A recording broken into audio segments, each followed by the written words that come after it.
So ಹರಿಯಾಣದ ನಂತರ ಮಹಾರಾಷ್ಟ್ರ ಚುನಾವಣೆ ಮೋದಿ ಅವರಿಗೆ ಸ್ವಲ್ಪ ಆತ್ಮಸ್ಥೈರ್ಯವನ್ನು ಹೆಚ್ಚಿಸಕ್ಕೆ ಕಾರಣ. Right, on that note thank you so much Ravindra Reshme sir, ಇಷ್ಟೊತ್ತವರೆಗೂ ನಮ್ಮ ಚಾನೆಲ್ನ ವೀಕ್ಷಕರಿಗೆ ನಿಮ್ಮ ವಿಶ್ಲೇಷಣೆಯನ್ನು ಕೊಟ್ಟಿದ್ದಕ್ಕೆ. ಇನ್ನು ಮತ್ತೊಮ್ಮೆ ಚನ್ನಪಟ್ಟಣದ ರಿಸಲ್ಟ್ನ ಕಡೆಗೆ, ಹ್ಯಾಟ್ರಿಕ್ ಸೋಲಿನ ಕಡೆಗೆ ನಿಖಿಲ್ ಕುಮಾರಸ್ವಾಮಿ ಅವರು 14ನೇ ಸುತ್ತಿನಲ್ಲೂ ಕೂಡ ಸಿಪಿ ಯೋಗೇಶ್ವರ್ ಅವರ ಮುನ್ನಡೆಯ ಪ್ರಮಾಣ ಹೆಚ್ಚಾಗ್ತಲೇ ಸಾಗ್ತಾ ಇದೆ. 24,000 ಮತಗಳ ಅಂತರ, ಬರೋಬ್ಬರಿ 24,000 ಮತಗಳ ಅಂತರದಲ್ಲಿ ಮುನ್ನಡೆಯನ್ನ ಕಾಯ್ದುಕೊಂಡಿದ್ದಾರೆ ಸಿಪಿ ಯೋಗೇಶ್ವರ್. ಪ್ರಶಾಂತಿ ಮೇಡಮ್ ಹೇಳಬೇಕು, ಕಷ್ಟ ಅಂತ ಈಗ ಫಿಕ್ಸ್ ಆಗ್ತಾ ಇದೆಯಾ ಗೆಲುವು? ಯಾಕಂದ್ರೆ ಉಳಿದಿರೋದು ಇನ್ನು ಕೇವಲ 6 ರೌಂಡ್ಸ್ ಅಷ್ಟೇ ಅಲ್ಲ, ಆಲ್ಮೋಸ್ಟ್ ಅದು ತೀರ್ಮಾನ ಆಗಿಬಿಟ್ಟಿರುತ್ತೆ ಇಷ್ಟೊತ್ತಲ್ಲಿ. ಇವನ್ ನೀವು ಎಷ್ಟೇ ಒಂದು ಮತಗಳು ಎಣಿಸಿದ್ರು 24,000 ಇಸ್ ಏನೋ ಲೀಡ್ ತುಂಬ ಜಾಸ್ತಿ ಆಯಿತು. ಸೊ ಎಲ್ಲೋ ಒಂದು ಕಡೆ ಖಂಡಿತವಾಗ್ಲೂ ಬೇಸರ ಇದೆ. ಅಂದರೆ 3ನೇ ಬಾರಿಯೂ ನಿಖಿಲ್ ಅವರಿಗೆ ಈ ಒಂದು ತೀರ್ಪು ಜನ ಕೊಟ್ಟಿದ್ದಾರಲ್ಲ, ಕಾರಣ ಏನಿರ್ಬೋದು ಆತ್ಮಲೋಕನ ಮಾಡ್ಕೊಬೇಕು ನಾವು ಕೂಡ. ಕೆಲವೊಂದೊಂದು ಇವಾಗ ಸರ್ ಹೇಳ್ತಾ ಇದ್ರು, ಈ ರೀತಿ ಮಗನನ್ನು ಮತ್ತೆ ಇಮ್ಮಿಡಿಯೇಟಾಗಿ, ಈಗ ಮೊನ್ನೆ ಸೋತಿದ್ದಾರೆ ರಾಮನಗರದಲ್ಲಿ, ಮತ್ತೆ ಇಮ್ಮಿಡಿಯೇಟಾಗಿ ನೀವು ಕಳಿಸಿರುವಂಥದ್ದು ಎಷ್ಟರ ಮಟ್ಟಿಗೆ ಸರಿ ಅನ್ನೋದು ನಾವು ಅದ್ರ ಬಗ್ಗೆ ಆತ್ಮಲೋಕನ ಮಾಡ್ಕೊಬೇಕು. ಸೊ ಒಂದು ಯಾವುದೇ ಒಂದು ಚುನಾವಣೆಯಲ್ಲಿ ನಮಗೆ ಗೊತ್ತಿದೆ ಸೋಲು ಗೆಲುವು ಇದ್ದೇ ಇರುತ್ತೆ. ಈಗ 3ನೇ ಬಾರಿ ಅಂದರೆ ನಾವು ಯಾವ ರೀತಿ ವರ್ಕ್ ಮಾಡಬೇಕಾಗುತ್ತೆ ಮುಂದಿನ ದಿನಗಳಲ್ಲಿ. ಚನ್ನಪಟ್ಟಣ ಎಲೆಕ್ಷನ್ ಕನ್ಸಿಡರ್ ಮಾಡಿದಾಗ ನಿಖಿಲ್ ಕುಮಾರಸ್ವಾಮಿ ಅವರು ಎಲೆಕ್ಷನ್ ಅದು ನಿಂತ್ಕೊಳ್ಳೋದಕ್ಕೆ ಅವರಿಗೆ ಇಂಟ್ರೆಸ್ಟ್ ಇರಲಿಲ್ಲ. ಅದು ಕೂಡ ಬಹಳಷ್ಟು ಒಂದು ಮಾಧ್ಯಮಗಳಲ್ಲೂ ಹೇಳಿದ್ದಾರೆ ಇಂಟ್ರೆಸ್ಟ್ ಇಲ್ಲ ಅಂತ. ಬಟ್ ಅನಿವಾರ್ಯತೆ ಬಂದಾಗ ನಿಂತ್ಕೊಂಡಿರುವಂಥದ್ದು. ಬಟ್ ಅಲ್ಲೂ ಕೂಡ ಒಂದು ಹೇಳಬೇಕಾಗಿರೋದು ಪಾಸಿಟಿವ್ ಪಾಯಿಂಟ್ ಅಂದರೆ, ನಿಖಿಲ್ ಕುಮಾರಸ್ವಾಮಿ ಅವರು ಸೋತರೂ ಕೂಡ ಒಂದು ನಾಯಕತ್ವದ ಗುಣ ಉಳ್ಳಂಥವ್ರು ಅವರು. ಅಂದರೆ ಆ ಟೈಮಲ್ಲಿ ಆ ನಿರ್ಧಾರಕ್ಕೆ ಬದ್ಧರಾದ್ರು ಸರಿ ಅಂತ ಆ ಭೀತಿಯಲ್ಲಿ ಯಾವ ಸಂದರ್ಭದಲ್ಲಿ ಇಂಟ್ರೆಸ್ಟ್ ಇದ್ದು ಎಲೆಕ್ಷನ್ ಎದುರಿಸಿದ್ದು ಅಲ್ಲ ಅವ್ರಿಗೆ ನೋಡಿ, ಮಂಡ್ಯನೋ ರಾಮನಗರನೋ ಅಥವಾ ಯಾವಾಗ ನೋಡಿ ಚನ್ನಪಟ್ಟಣ ಅನಿವಾರ್ಯ, ಇಟ್ ಬೈ ಚಾನ್ಸ್ ಆಗಿದ್ದು. ಮಂಡ್ಯದಲ್ಲೂ ಆರಂಭದಲ್ಲಿ ಅದೇ ಹೇಳಿದ್ದು, ನಾನಲ್ಲ ಜನ ಹೇಳಿದ್ರು ನಿಲ್ಲಿಸಬೇಕು ಅಂತ ಅಂದ್ಬಿಟ್ಟು ಅಂತ. ನೀವು ಹೇಳೋದಕ್ಕೆ ಹೋದ್ರೆ ಒಬ್ಬ ನಾಯಕನನ್ನ ನೀವು ಅನಗತ್ಯವಾಗಿ ಎಲ್ಲೆಲ್ಲಿ ನಿಲ್ಲಿಸಿ ಹಾಳು ಮಾಡ್ತಾ ಇದ್ದೀವಿ. ಇಲ್ಲ ನೋಡಿ, ನಾವು ನಮ್ಮ ಪ್ರಾದೇಶಿಕ ಪಕ್ಷದಲ್ಲಿ ಯಾರು ಹೆಚ್ಚು ಏನೋ ಅವರಿಗೆ ಒಂದು ಯಾರು ಹೆಚ್ಚು ಒಲವು ತೋರಿಸ್ತಾರೆ ಈ ನಾಯಕರಿಗ ಅಂತ ಬರುತ್ತೆ.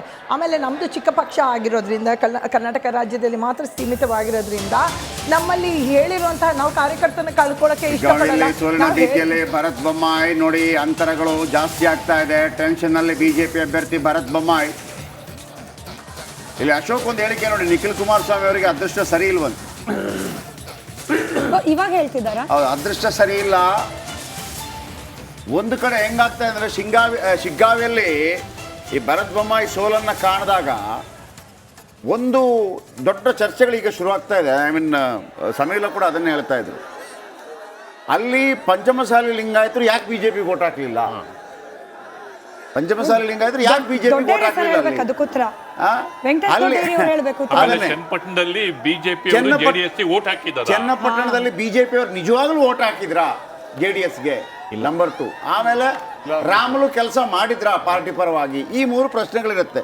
ಹೇಳಿ ಸರ್ ವೆಂಕಟೇಶ್ ದೊಡ್ಡೇರಿ ಅವರೇ, ತಾವು ನಿಮ್ಮ ಸೋಲಿಗೆ ಕಾರಣಗಳು. ತಾವು ಒಂದು ಮೊದಲೊಂದು ಪ್ರಶ್ನೆ ಕೇಳಿದ್ರಿ. ಈ ಒಂದು ಚುನಾವಣಾ ಫಲಿತಾಂಶ NDAನಲ್ಲಿ BJP ಮತ್ತು JDS ಏನೋ ಬದಲಾವಣೆ ಆಗ್ತದಂತ ತಮಗೆ ಗೊತ್ತಿರಲಿ. ದೇವೇಗೌಡರು ಮತ್ತು ಕುಮಾರಸ್ವಾಮಿ ಅವರು ರಾಜ್ಯದಲ್ಲಿರ್ತಕ್ಕಂಥ ಒಂದು ಸದೃಢವಾದಂಥ ಒಂದು ದೈತ್ಯ ಶಕ್ತಿಗಳು. ಆ ಒಂದು ಶಕ್ತಿ ಜೊತೆ ಯಾವತ್ತೂ ಕೂಡ BJP ಜೊತೆಲೇ ಇರುತ್ತೆ ಮತ್ತು ಯಾವುದೇ ರೀತಿಯಾದ ಬದಲಾವಣೆ ಆಗೋದಿಲ್ಲ.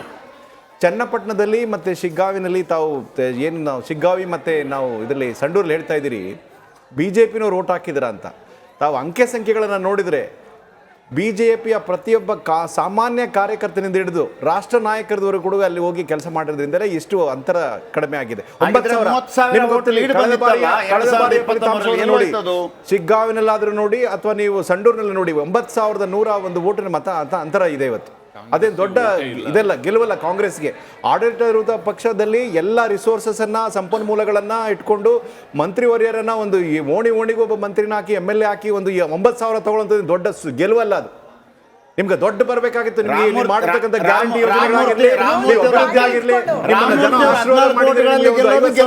ತೆಗಿರ್ಬೇಕಾಗಿತ್ತು. ಡಿಫರೆನ್ಸ್ ಎಲ್ಲ ನಿಮಗೆ ನಿಮ್ಮ ಆಡಳಿತ ಪಕ್ಷ ಇಟ್ಕೊಂಡು 9,000 ಇಟ್ಕೊಂಡು 9,000ದಲ್ಲಿ ದೊಡ್ಡ ಗೆಲುವಲ್ಲ ಅದು. ಕಳೆದ ಬಾರಿ 64,000 ಬಹುಶಃ 64,000 ಇವಾಗ ಅದಕ್ಕಿಂತ ಜಾಸ್ತಿ ನಮ್ಮ ಬಂದ್ಬಿಟ್ಟಿದೆ ಓಟ್ಗಳು. ಸಮೀವುಲ್ಲಾ ಸರ್ ಹೇಳ್ತಾ ಇದ್ರು, ಸಮೀವುಲ್ಲಾ ಸರ್ ಕೇಳ್ತಿದ್ರು, ಚನ್ನಪಟ್ಟಣದಲ್ಲಿ ವೋಟ್ ಹಾಕಿದ್ರ ಅಂತ. ವೋಟ್ ಹಾಕಿದ್ರಿಂದಲೇ ಬಂದಿದೆ, ಇಷ್ಟು ವೋಟ್ ಬಂದಿದೆ. ಬಿಜೆಪಿ ಹಾಕಿದ್ದಾರೆ,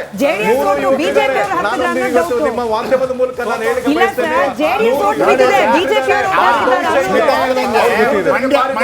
ಮಂಡ್ಯ ಚುನಾವಣೆ ಆಯ್ತಲ್ಲ, JDS ಅವರು ಓಟ್ ಹಾಕಿದ್ರು, ಕಾಂಗ್ರೆಸ್ ಅವರು ಓಟ್ ಹಾಕಲಿಲ್ಲ. ನಮ್ಮ ಕಾಂಗ್ರೆಸ್ ರಾಜ್ಯಾಧ್ಯಕ್ಷರು ಇಡೀ ರಾಜ್ಯದಲ್ಲಿ ತಿರುಗಿ ಮೂರು ಕಾನ್ಸ್ಟಿಟ್ಯೂನ್ಸಿಯಲ್ಲಿ ಬಲವಾಗಿ ಒಂದು ಪ್ರಚಾರವನ್ನು ಮಾಡಿ ಇಷ್ಟು ಓಟನ್ನ ತಂದು ಕೊಟ್ಟಿದ್ದಾರೆ. ಹಾಗೆ ರಾಷ್ಟ್ರೀಯ ನಾಯಕರು ಬಂದಿದ್ದಾರೆ, ರಾಜ್ಯ ನಾಯಕರು ಬಂದಿದ್ದಾರೆ, ಪ್ರತಿಯೊಬ್ಬ ಬಿಜೆಪಿ ನಾಯಕರು ಕೂಡ ಇವತ್ತು ಓಟ್ ಹಾಕ್ಲಿಕ್ಕೆ ಕಾರಣೀಭೂತರಾಗಿದ್ದಾರೆ.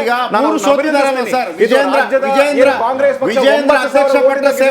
ಗೆಲುವೇ ಅಲ್ಲ ಅಂತ ನಾನು ಗೆಲುವೇ ಅಲ್ಲ, ನಿಮಗೆ ಸೋಲು ಅಂತ ಹೇಳ್ತೀನಿ ನಾನು. ಕಾರಣ ಏನಂತಂದ್ರೆ ನೀವು ಅಷ್ಟು ಹಣವನ್ನು ಮಾಡಿ 189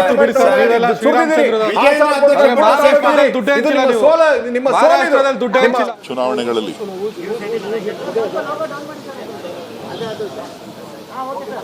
ಕಾಂಗ್ರೆಸ್ ಪಕ್ಷದ ಅಭ್ಯರ್ಥಿಗಳ ವಿರೋಧ ಪಕ್ಷಗಳ ಒಂದು ಗ್ಯಾರಂಟಿಗಳ ವಿರುದ್ಧ ಏನು ಪ್ರಹಾರ ಮಾಡ್ತಾ ಇದ್ರು, ನಮ್ಮ ಮುಖ್ಯಮಂತ್ರಿಗಳ ವಿರುದ್ಧ ಏನು ಆರೋಪಗಳನ್ನು ಮಾಡ್ತಾ ಇದ್ರು, ಅದಕ್ಕೆ ಕರ್ನಾಟಕದ 3 ಭಾಗದಿಂದ, ಉತ್ತರ ಕರ್ನಾಟಕ, ಕಲ್ಯಾಣ ಕರ್ನಾಟಕ ಮತ್ತು ಹಳೆ ಮೈಸೂರು ಭಾಗ, ಈ 3 ಭಾಗಗಳಿಂದ ರಾಜ್ಯದ ಜನ ಸ್ಪಷ್ಟವಾದಂಥ ಸಂದೇಶವನ್ನು ಕಾಂಗ್ರೆಸ್ ಪಕ್ಷಕ್ಕೆ ಕೊಡೋದ್ರ ಮುಖಾಂತರ, ಗೆಲುವನ್ನು ಕೊಡೋದ್ರ ಮುಖಾಂತರ ವಿರೋಧ ಪಕ್ಷಗಳಿಗೆ ನಿಮ್ಮ ಮಾಡ್ತಾ ಇರ್ತಕ್ಕಂಥ ಆರೋಪಗಳಾಗಲಿ, ನೀವು ಈ ರೀತಿಯಾಗಿ ಸರ್ಕಾರದ ವಿರುದ್ಧ ಏನು ಇಲ್ಲ ಸಲ್ಲದ ಕಾರಣಗಳನ್ನು ಒಡ್ತಾ ಅಭಿವೃದ್ಧಿಗೆ ತಡೆಯನ್ನು ಒಡ್ತಾ ಇದ್ದೀರಿ, ಇದು ಸರಿ ಇಲ್ಲ ಅಂಥೇಳಿ ಜನರು ಇವತ್ತು ತೀರ್ಮಾನವನ್ನು ಕೊಟ್ಟಿದ್ದಾರೆ. ಅದರಲ್ಲೂ ವಿಶೇಷವಾಗಿ NDA ಮತ್ತು ಚನ್ನಪಟ್ಟಣದ ಮತದಾರರು ಇವತ್ತು ಸ್ಪಷ್ಟವಾದಂಥ ಸಂದೇಶವನ್ನು ಒಂದು ಕಡೆ NDA ಪಾರ್ಟ್ನರ್ JDSಗೂ ಕೊಟ್ಟಿದ್ದಾರೆ, ಇನ್ನೊಂದು ಕಡೆ ಭಾರತೀಯ ಜನತಾ ಪಕ್ಷಕ್ಕೂ ಕೊಟ್ಟಿದ್ದಾರೆ. ಬಸವರಾಜ ಬೊಮ್ಮಾಯಿ ಅವರ ಪುತ್ರ, ಮತ್ತೊಂದು ಕಡೆ ಕೇಂದ್ರ ಸಚಿವರಾದಂಥ ಕುಮಾರಸ್ವಾಮಿ ಅವರ ಪುತ್ರ, ಇವರಿಬ್ಬರಿಗೂ ಕೂಡ ಸ್ಪಷ್ಟವಾದಂಥ ತೀರ್ಮಾನವನ್ನು ಎರಡೂ ಕ್ಷೇತ್ರಗಳಲ್ಲಿ ಕೊಡೋದ್ರ ಮುಖಾಂತರ ಅವರ ಬದ್ಧತೆ ಮತ್ತು ನಿಲುವುಗಳು, ಈ ಆರೋಪಗಳಿಗೆ ನೀವು ಕಡಿವಾಣ ಹಾಕಬೇಕು. ಕರ್ನಾಟಕದ ಅಭಿವೃದ್ಧಿ